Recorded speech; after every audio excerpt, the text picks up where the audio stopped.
Halo teman-teman semua, pada video kali ini kita akan membahas tutorial cara beli tiket kereta api online lewat KAI Akses.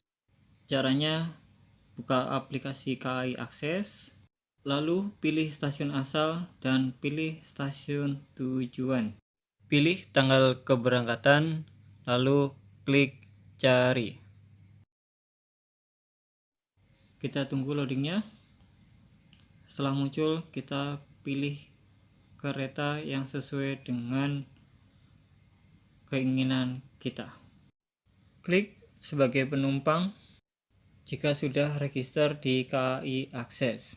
Kalau belum, ketik manual. Klik ya untuk melanjutkan pemesanan. Anda bisa pilih kursi atau melanjutkan pemesanan. Lalu klik centang hijau untuk melanjutkan ke pembayaran.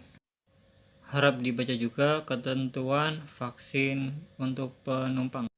Demikian tutorial cara beli tiket online kereta api via KAI Akses. Semoga mudah dipahami dan terima kasih. Jangan lupa komen, like, and subscribe dan bunyikan loncengnya.